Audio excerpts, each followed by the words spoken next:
안녕하세요. 피가 되고 살이 되는 자연 속, 건강 속, 쏙쏙 알짜 건강 정보입니다. 오늘은 위 식도 역류 질환, 영어로는 Gastroesophageal Reflux Disease라고 하고요. 약자로 GERD라고 부릅니다. 이 GERD에 대해서 알아보겠습니다.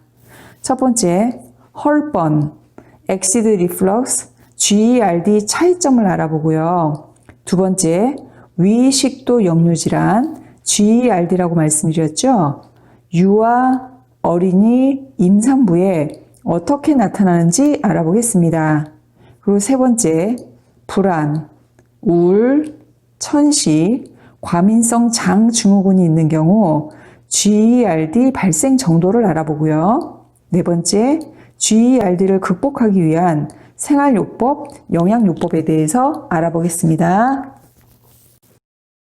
먼저 헐번, 액시드 리플럭스, 위산역류, GERD, 위식도 역류 질환, 이 세 가지 용어를 서로 교체해서 사용하는데 실제로 다음과 같은 차이가 있습니다.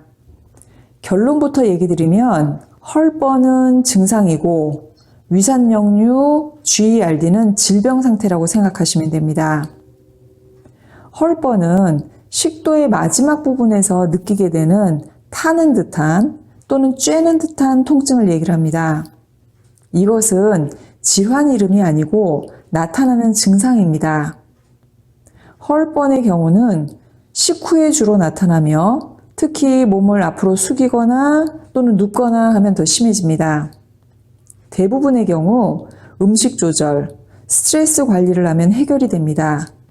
그런데 이런 헐번 증상이 자주 나타나면 위산역류 또는 GERD와 관련된 증상이 아닌지 진단받을 필요가 있습니다. 액시드 리플럭스는 위산이 역류되는 상황에 초점을 맞춘 것으로 질병 상태입니다. 나타나는 증상으로는 헐번, 기침, 인후통, 입안에서 쓴맛 또는 신맛이 나기도 하고 흉골에 통증이 생기기도 합니다. 위식도 역류 질환, GERD는 만성 질환으로 위산 역류가 일주일에 2번 이상 지속되거나 식도에 염증이 있을 때 GERD로 진단됩니다. GERD의 증상에는 헐번, 입냄새, 구토, 가슴 통증, 지속적인 마른 기침, 천식, 삼키기 어려움, 위산으로 인해 치아 에나멜층 손상 등이 나타날 수 있습니다. 미국인의 20%가 GERD를 가질 정도로 흔한 질환이지만 치료하지 않으면 삶의 질을 떨어뜨릴 뿐만 아니고 식도염, 식도협착, 바렛식도 등의 합병증을 비롯해 암 가능성을 높일 수 있습니다.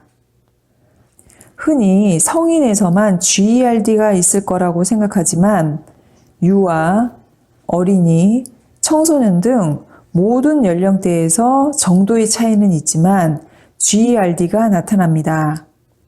유아의 경우에는 아직 위장이 발달되지 않고 스스로 음식량을 조절할 수 없기 때문에 의외로 GERD 증상이 많이 나타납니다. 보통 생후 2개월에서 시작해서 4개월 유아의 3분의 2가 GERD 증상을 보이지만 1년이 지나면 저절로 없어지는 경우가 대부분입니다. 유아의 위장질환은 영양분 흡수, 성장과 관련이 있기 때문에 부모의 세심한 주의가 필요합니다. 유아의 경우에는 누워있는 상태에서 분유를 먹이지 말고 분유 농도를 너무 뻑뻑하게 하지 말고 식후 30분 동안은 위장이 수직이 되도록 안고 있고 과식하지 않도록 합니다. 어린이의 경우에는 4분의 1에서 GERD 증상이 나타납니다. 뇌성마비 등 특정 질환을 앓고 있는 경우 GERD 발병률이 높지만 기저질환이 없더라도 심한 입냄새, 가슴 통증, 잦은 호흡기 감염, 헐번, 목이 자주심, 복통이 지속된다면 아이의 위장 건강을 체크해야 합니다. 어린이의 경우 음식량, 음식 종류를 조절하고 수면 시 머리를 높게 하도록 하며 필요시 전문가의 도움으로 의약품 처방을 받을 수 있습니다. 임신을 하면 프로제스테론 수치가 높아지는데 이 호르몬이 하부 식도와 위장 근육을 느슨하게 해서 위산 역류를 많게 합니다. 또한 태아가 위장을 압박하면서 위산 역류가 더 심해집니다. 대부분의 경우 약물보다 생활요법이 먼저 제시되고 심한 경우에는 전문가와 상담을 통해 의약품 복용을 고려해 봅니다. 임산부의 헛번과 GERD는 임신 내내 지속되는데 특히 후반기로 갈수록 심해집니다. 그러나 대부분의 경우 출산과 더불어 해결이 됩니다. 어떤 질환이 GERD 발생을 촉진하는지 알아보겠습니다. 불안, 우울, 천식, 과민성 장 증후군과 GERD 연관성을 차례대로 살펴보겠습니다. 2015년 연구 결과에 의하면 불안 또는 우울증을 가진 경우 GERD가 더 많이 발생된다고 합니다. 2019년의 연구 결과에 의하면 GERD를 가진 경우 불안 또는 우울증이 더 많이 나타난다고 합니다. 불안과 우울은 정상적인 위장 운동, 하부식도 관략근 기능을 방해하는 것으로 알려져 있습니다. 또한 교감신경과 부교감신경 사이의 균형이 깨지면서 위산 분비, 위벽 보호 물질의 분비에도 영향을 줍니다. 천식을 가진 환자의 75%에서 GERD가 나타났습니다. 그리고 GERD는 천식을 더 심각하게 만들기도 합니다. 과민성 장 증후군을 가진 경우 GERD가 발생할 확률이 더 높다고 보고되어 있습니다. 일방적인 아닌 상호 간의 질병의 발생을 서로 촉진하는 부정적인 영향을 끼치고 있습니다. 그래서 우울, 불안, 천식, 과민성 장 증후군을 가진 경우 GERD가 발병되지 않도록 신경 써야 됩니다. GERD는 만성 질환으로 재발이 쉽습니다. 프로톤 펌프 저해제 치료요법을 받았다 하더라도 4에서 8주 후에 GERD 환자의 26에서 48%에서 재발이 일어납니다. 그래서 GERD의 경우에는 치료에 도움을 주고 재발을 막는 생활요법이 중요합니다. 다음 4가지에 주목해 주세요. 식단 조절, 체중 감소, 금연, 금주입니다. 그 중에서 식단 조절은 매우 중요합니다. 피해야 할 음식은 초콜릿, 커피, 소다, 기름지고 짠 음식, 고지방 음식, 박하, 맵거나 신 음식, 토마토, 시트러스류, 파인애플, 양파, 마늘로 위산 분비를 촉진하거나 위장벽에 손상을 주는 음식들입니다.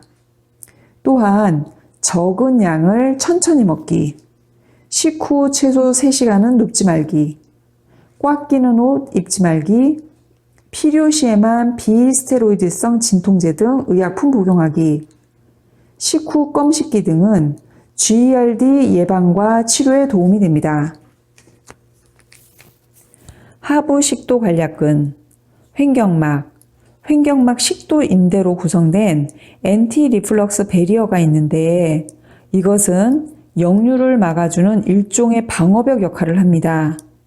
그런데 자율신경계, 특히 부교감 신경계의 작용 이상으로 이 방어벽에 문제가 생기면 GERD가 발생하기 쉽습니다.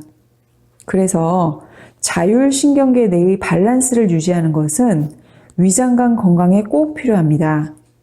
신경계의 균형을 위해 스트레스 관리, 충분한 수면, 마인드 컨트롤이 중요합니다. GERD에 도움이 되는 약초 성분으로는 카모마일, 감초, 마시멜로 뿌리, 슬리퍼리 앨름이 있습니다.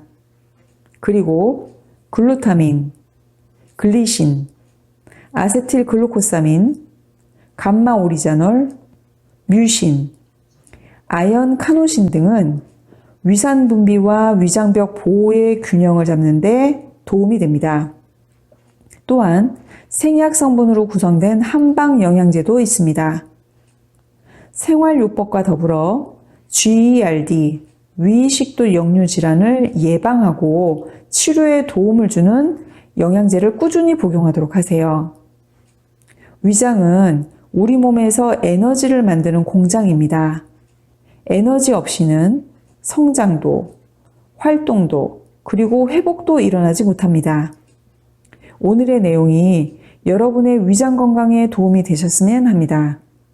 이상은 피가 되고 살이 되는 자연 속, 건강 속, 쏙쏙 알짜 건강 정보였습니다. 들어주셔서 감사합니다.